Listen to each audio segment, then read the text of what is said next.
Back in the 1950s, while traveling between California and Colorado, a young explorer stumbled upon something extraordinary. Restless and curious, always searching for hidden paths and forgotten shortcuts, he wandered into a canyon that seemed lost to time itself. What began as a simple detour soon became a life-changing discovery, a secret carved deep into the land, waiting for someone bold enough to find it. The passing of Robert Redford shook Hollywood to its core, a loss that felt almost unreal. He wasn't just a star, he was a legend, a man whose grace, strength, and timeless presence defined an entire era of cinema. To millions, he was untouchable, unforgettable. But for Jane Fonda, the grief cut far deeper. It wasn't just Hollywood's loss, it was hers, personal and profound. After days of silence, Jane finally opened her heart, revealing the weight of losing not only a co-star but a trusted friend, a partner in art, and a soul who shared her most unforgettable moments on screen. Their story began in 1966 with The Chase. From the moment the cameras rolled, the connection between them was undeniable, more than just scripted chemistry, it was real, enduring, and it lingered long after the lights went down. In those early years, Jane Fonda and Robert Redford were still rising stars, but the moment they shared the screen, it was clear, they were something extraordinary. Audiences could feel it, that raw, magnetic pull between his quiet, effortless charm and her fiery, radiant energy. It wasn't acting alone, it was something deeper, something alive. Then came Barefoot in the Park in 1967, the film that forever cemented them as one of Hollywood's most captivating pairings. Fonda's free-spirited newlywed clashing with Redford's straight-laced husband wasn't just comedy, it was a portrait of young love, tender and imperfect, but irresistibly real. Their laughter, their glances, the ease with which they existed together, it convinced audiences they weren't just playing roles, they were living them. For millions, Fonda and Redford became the very image of romance on screen. And behind the scenes, their bond only grew stronger. Jane would later admit she secretly fell in love with him during those early years. Not with regret, but with admiration, a reverent confession of just how much she valued the man beyond the legend. He was not only kind and professional but also had a magnetic charm that transcended his impressive appearance. However, both were married at the time, and they refrained from letting those feelings turn into a scandal. Instead, they cultivated a friendship grounded in trust and respect, a solid foundation that would support them through the many changes in Hollywood and their personal lives over the decades. This friendship was evident every time they collaborated. During press interviews, their playful exchanges revealed the depth of their affection for one another. Redford, typically reserved, appeared to soften in Fonda's presence, while she, bold and outspoken, radiated warmth whenever she spoke of him. Their connection felt effortless, almost childlike at times, as if the pressures of Hollywood faded away when they were together. For audiences, their partnership was more than just entertainment, it served as a reminder of the various forms love can take. Even in roles that didn't center on traditional romance, there was always a sense of intimacy in their interactions.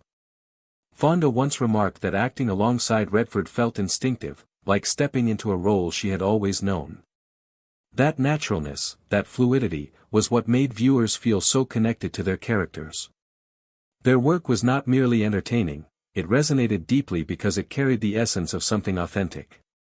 In retrospect, it's impossible to discuss their careers without mentioning one another. Although both would go on to star in numerous films, it was their collaborations that stood out as some of the most unforgettable. Their partnership was not solely defined by box office success but by the emotional impact they left on audiences, who saw in them something pure and timeless. Together, they embodied not just the glamour of Hollywood but also the potential for lasting human connection, one that transcended scripts, studios, and even the passage of decades. For Jane Fonda, Robert Redford was never merely another co-star, he was a confidant, a creative partner, and someone who, even in silence, seemed to truly understand her. For Robert Redford, Jane Fonda was never just a co-star. She was his equal, his artistic counterpart, a rare presence who matched his quiet depth with her fiery truth. Their earliest films laid the foundation for something greater than Hollywood could script, a partnership built on respect, artistry, and an undeniable bond that endured long after the cameras stopped rolling. By the late 1970s, they weren't just rising stars anymore, they were legends. Redford and Fonda had carved their names into Hollywood's golden era, each celebrated in their own right. But it was when they came together, standing shoulder to shoulder, that the magic truly happened. Their reunion in The Electric Horseman, 1979, wasn't just another film release, it was an event. Redford, already immortalized through Butch Cassidy and the Sundance Kid and The Sting, stepped into the role of Sonny Steele, a rodeo champion whose glory days had faded, now caught in a fight for something bigger than himself. Opposite him, Fonda brought grit, intelligence, and fire, turning what could have been a simple love story into something timeless. Together, they created not just cinema, but cultural electricity, proof that some partnerships are destined to define an era. Fonda, who at the time was one of Hollywood's most vocal actresses, as Hi Martin, the shrewd, unafraid reporter who was determined to share his story. Although it appeared to be a romance with political overtones, there was more going on beneath the surface, which demonstrated how much the performers had changed and how their chemistry had grown with them. The sincerity of their performances, in addition to the storyline, was what made the movie remarkable. It was like seeing two experienced dancers duel on screen, Redford and Fonda. Every action is purposeful and full with meaning. They were cracking jokes. Their quiet was a powerful statement. And the audience could feel the weight of years lived and shared behind their eyes when the movie let them soften and show weakness. The world had altered by then. The cynicism of the 1970s had replaced the innocence of the 1960s. Fairy stories were no longer the only thing audiences sought. They desired realistic tales, tales in which hardship and love were entwined. And Redford and Fonda provided just that. The cultural change was epitomized by their partnership in The Electric Horseman. Love wasn't gullible. It was intricate, multi-layered, and occasionally entangled in the knot of personal accountability and politics. Their cooperation at the moment astounded the press. The film's unquestionable bond between its stars was hailed by critics in addition to its environmental message. There was something special about the way Redford and Fonda inhabited their characters together, even among those who were suspicious of Hollywood romances. They weren't merely acting in tandem. Their breathing appeared to be rhythmic. Beyond the screen, their collaboration represented something more significant. Both have strong commitments to causes outside of the film industry. Redford's commitment to environmental conservation and independent filmmaking through Sundance, and Fonda's advocacy against the Vietnam War and for women's rights. Audiences couldn't help but notice not just characters but also facets of their personalities when they co-starred in a movie. Two artists who don't want to be limited to fame. Both were committed to bringing about change through their platforms. They would continue to garner fame on their own throughout the 1980s. Nonetheless, the public's perception of their joint endeavors persisted.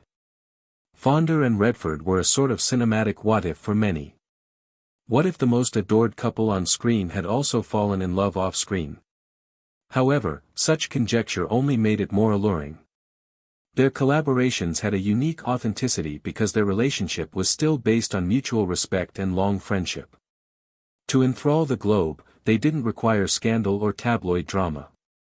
By itself, their bond was strong enough. Their collaboration had become ingrained in Hollywood legend by the end of the decade. Fans recalled The Electric Horseman for their relevancy and spark, reminisced about Barefoot in the Park with fondness, and anxiously anticipated the prospect of another reunion.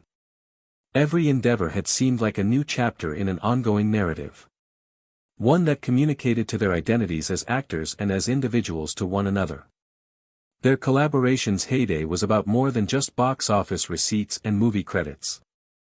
Every scene they touched was enriched by the presence of two souls whose creative paths continued to intersect. Redford and Fonda stood apart in a field that frequently dissolves alliances as fast as it forms them. Every time they shared the screen, viewers sensed something unique and timeless about them. And it was this history, this wealth of moments, that made Jane Fonda's final remarks so devastatingly effective and her quiet following Redford's death so deafening. The romance of Jane Fonda and Robert Redford's collaboration continued long after the cameras stopped rolling. If anything, what the general public saw on film was really a mirror of something more profound and personal, a friendship that lasted for decades, enduring political scandals, divorces, marriages, and the unrelenting march of time. Fonda has never been afraid to speak the truth. She was in love with Redford, not in the kind of way that makes for dramatic headlines or gossip columns, but in a way that quietly, politely, and irrevocably enters a person's heart. She has admitted in interviews over the years that she fell in love with him anew each time they collaborated. Redford was much than just the Hollywood golden boy to her, he was a man who exuded brilliance, grace, and a kindness that deterred her. But there were limits to life. When they started working together, they were both married. And while there was no denying their allure, it was also controlled. Neither of them let their mutual respect be tarnished by the lure of romance. Instead, trust, something rarer and more resilient than ephemeral passion, grew. And they were able to maintain their friendship for almost 50 years because of this confidence. They were confidants behind closed doors. Redford was a notoriously private man who did not readily reveal himself. But there was solace in Fonda. It was easy. She used to joke that she was never able to read him completely. Sometimes she thought she had insulted him because of his silences. In actuality, though, she knew him better than most. He was a measured, considerate man who was careful with his remarks. And her enthusiasm, wit, and fire filled the room as she boldly and outspokenly talked. In ways that only lifelong friends can, they balanced each other out together. They were linked by more than simply their artistic talent. They were both activists who refused to do nothing as the world changed all around them. Fonda, who was frequently criticized for her anti-Vietnam War protests and unwavering support of women's rights, saw in Redford a person who recognized the importance of sticking to one's principles. He had also devoted his life to causes outside of Hollywood, working tirelessly to protect the environment and establish Sundance to support independent filmmakers. Both decided to speak, even though they were aware of the consequences, in a world that so frequently required its stars to be silent. Their friendship was sacrosanct because of their shared understanding. It began with mutual regard, shared humor, and shared beliefs rather than convenience or professional strategy. Their friendship served as evidence that love doesn't always require the classification of romance or the approval of controversy to be significant. Fonda's remarks now carry a quiver when she talks about Redford. The tremor experienced by someone who has lost not just a co-star but also a unique friend who is intimately familiar with your tale. She saw his loss as more than just the demise of a Hollywood icon.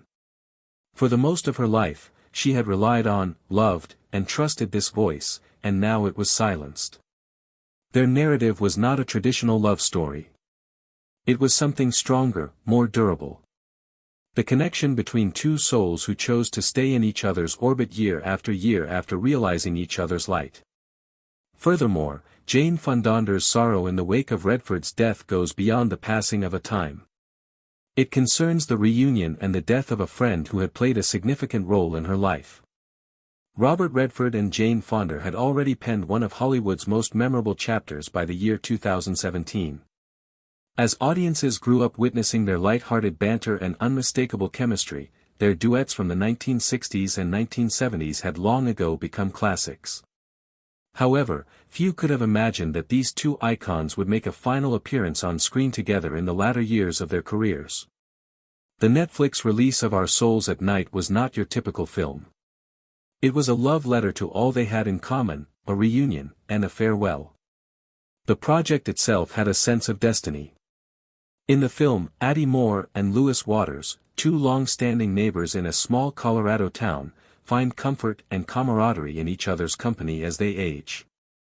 The plot is based on the novel by Kent Haru. It was a small tale, delicate and subtle but incredibly poignant. It was the ideal canvas for Redford and Fonda, an opportunity to relive their long-standing intimacy, now tinged with age's wisdom and tenderness. Their bond was as bright as ever on film. The flaming battles of the Electric Horseman and the childish squabbles in the park were no more. Something softer, more delicate, and painfully real took their place. The scene had a resonance that went much beyond the script when Fonda's Addie reaches out to Redford's Louis and suggests that they just lie in bed together to avoid loneliness on their lonely nights. With each look, hesitation, and touch, audiences were able to sense decades of unsaid love between the two performers. The film was praised by critics for allowing two titans to do what they did best, tell the truth, rather than for reinventing cinema. In a way that felt both intensely personal and globally relevant, two longtime friends shared their emotions on television without any pretense or artifice. It was like watching the last chapter of a 50-year love tale unfold as they were together. It was a very emotional event for Fonda. In interviews, she acknowledged that working with Redford once more was like putting on old shoes, comfortable, recognizable, and ideal. She talked openly and warmly about their relationship at the Venice Film Festival, where the movie debuted. She joked that she had fallen in love with him in every movie they had worked together and expressed her gratitude for this last opportunity to be at his side. Prior to the cameras, her candor captivated both journalists and audiences. She seemed unable to distinguish between the man who had played such a significant role in her life and the figure on TV.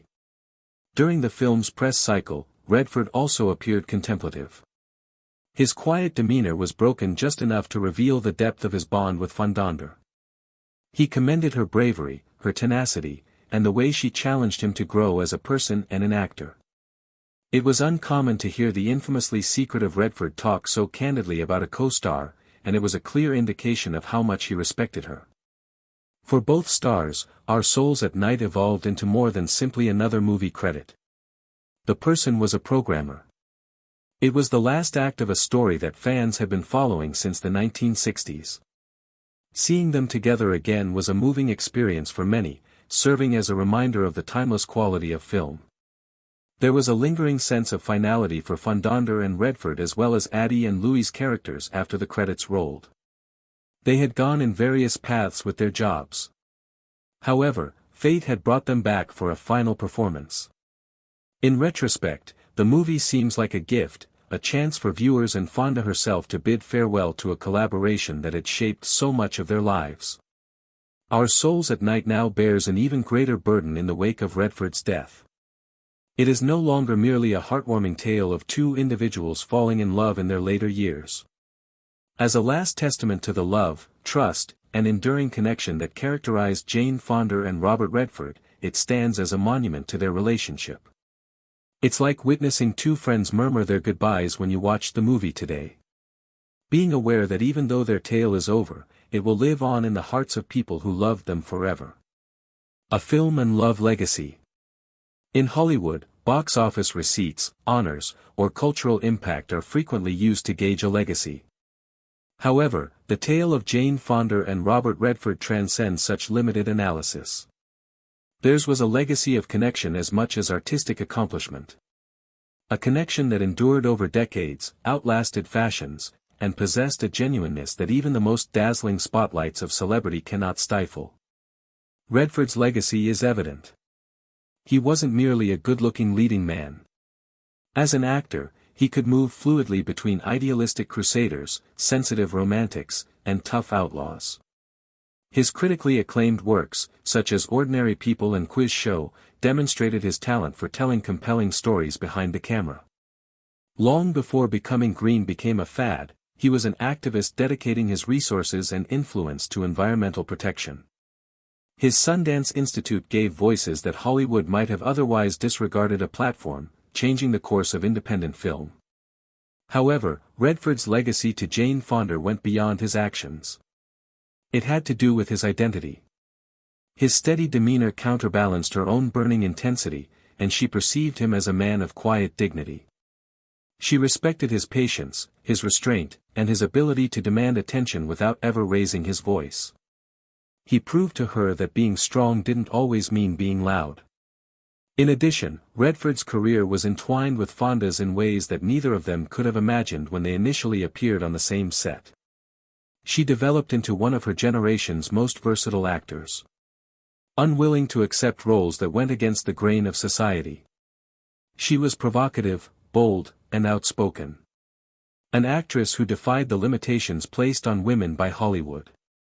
She frequently sacrificed a lot of herself to fight for political causes, women's rights, and the truth. Nevertheless, Redford continued to be a touchstone throughout her career. He was always there, firm and comforting, when she reflected on the most pivotal events in her artistic life.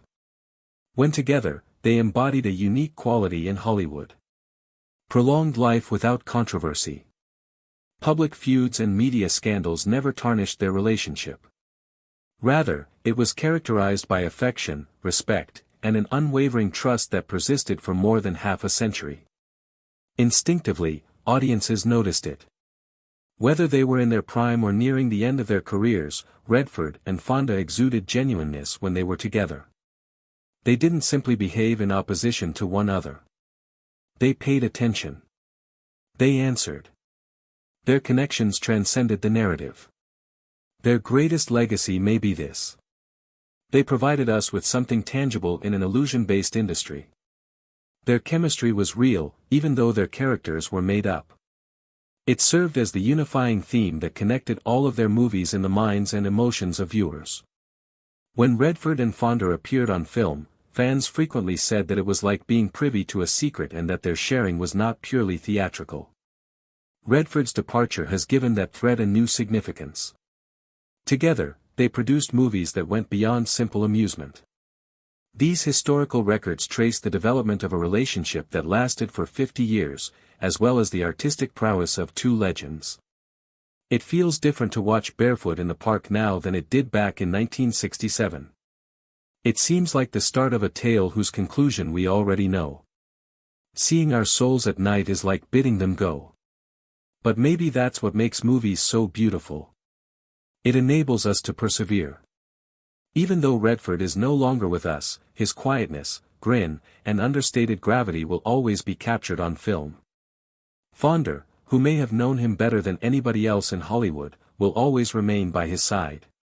It will be difficult for Jane Fonda to continue this tradition. Despite the fact that their connection never developed into romance, she has publicly acknowledged that she was always in love with him. Death does not dim that kind of love, unfulfilled yet unflinching. It stays as a reminder of what was and what may have been, tender and harsh. However, Fonda has also demonstrated to the world her resilience and ability to turn sorrow into meaning. She will remember Redford by preserving his memory through action as well as words, just as she did throughout her life by transforming personal hardships into activism and creativity. Robert Redford will go down in history as an environmental pioneer, an icon of the cinema, and a supporter of independent cinema. He will be remembered by Jane Fonda as something greater. Her companion, her mirror, her art partner, and her near love. No honor or statistic can adequately convey the legacy they created together. A legacy of laughter, trust, and two spirits that repeatedly discovered each other over the course of more than 50 years. And history will keep them that way. As representations of what cinema may be when it goes beyond performance and becomes truth, not merely as two celebrities who happen to be on the same screen. The tale of Jane Fonda and Robert Redford will live on as long as their films, and they will, live on. The story will be told through Paul Bratt's smile as he plays Barefoot in the Park with Corey. It will be narrated through Sonny Steele and Hallie Martin's ferocious altercations in The Electric Horseman. In the deep, loving silences of Addie and Louie in Our Souls at Night, it will be recounted as the most poignant. Their legacy is that. Love, movies, and that unique bond that endures even after death. Jane Fonda's homage broke the quiet. Upon learning of Robert Redford's death, condolences were sent in from all around the world. Actors, filmmakers, and activists discussed his artistic legacy, environmental efforts, and the profound influence he had on film. However, none of the voices that arose were as full of unadulterated emotion as Jane Fonda's. This was more than just losing a coworker or even a close friend to her. It was the end of a chapter in her life, a wound that pierced her heart. Fonda had always described Redford with a blend of fragility and admiration. She repeatedly admitted throughout the years that she had fallen in love with him while they were working on each of their films. She consistently underlined, however, that it was a relationship based on mutual respect, trust, and the kind of closeness that arises when two souls collaborate to create art. Those statements now had a tragic finality because of his death. This was grief, not merely nostalgia. Fonda remembered their first joint project, The Chase, from 1966, when they were both first getting established in Hollywood, in her homage. Although Redford was undoubtedly one of the most attractive men of his time, she recalled being more impressed by his quiet strength than by his appearance. She once remarked that Robert carried his honesty like armor, so he didn't need to rule a room. Everything that came next was built on that integrity. The genuine sensitivity of our spirits at night, the boiling tension of the electric horses, and the laughing of barefoot in the park. Every movie wasn't just another part for Fonda. She told Redford about it, a chapter in a story. Her eulogy was particularly poignant because of its candor. She didn't use pretentious language or lofty declarations to hide her sorrow. Rather, she opened up about how her time with Redford had influenced her as a woman and as an actress. He improved her. She was compelled to slow down, pay attention, and perform her parts more deeply by his patience, silences, and refusal to play to the cheap seats. Fonda also thought back on their private times together, the ones that were never reported in the media. She recalled how Redford would surprise her with unexpected outbursts of comedy, even though he was a reclusive and well-known private person. With a cunning smile or a well-chosen remark, he could make her laugh at the most unexpected moments and relieve the tension on set. She clung to those memories in her anguish, despite their modest size. Her remarks portrayed Redford as the guy she knew, thoughtful, steadfast, sometimes maddening in his reserve, but unendingly kind, rather than the untouchable Hollywood icon the world admired. In doing so, she gave fans a glimpse into the real Redford, the only who existed outside the spotlight. It changed into a present even in mourning, a reminder that beneath the legend turned into a person whose best legacy won't have been his films, however the way he touched the lives of folks who actually knew him. For Fonda, the loss also carried a haunting sense of finality. With Redford long past, so too became the opportunity of ever standing beside him on display screen once more. She had frequently joked that she desired him to kiss her extra of their movies, teasing that his restraint frustrated her. That humor masked something deeper, and recognition that time became finite and that every second together turned into valuable. His passing underscored that reality in the cruelest of approaches. Her tribute resonated because it turned into not simplest approximately mourning what was misplaced, however approximately celebrating what were. She commemorated his artistry, yes, however greater than that, she commemorated the bond they shared. In her voice, one may want to listen the echoes in their laughter on set, the unspoken trust in their glances, the load of decades spent constructing a partnership that audiences loved as plenty as they did. The public grieved along with her because in a way, Redford's dying felt just like the stop of an era. For generations, he and Fonda represented a sort of authenticity in Hollywood, a reminder that cinema may be each glamorous and deeply human. And now, with most effective one in all them left to hold that torch, the silence felt profound. In final her tribute, Fonda did no longer try and melt the blow. She did now not fake that the loss will be easily healed. Instead, she recounted the ache, the vacancy, and the gratitude all of sudden. She became thankful for each film, every snort, each quiet moment they shared. And she became heartbroken that there would be no greater. For Jane Fonda, Robert Redford changed into by no means just a co-star. He turned into the consistent thread woven through the tapestry of her career and more profoundly her existence. His absence leaves a void that no person else can fill. But via her words, through her tears, and her candor, she ensured that his memory would not fade. It might stay on now not simplest inside the movies they created, however inside the love and admire that shore them together for over half a century.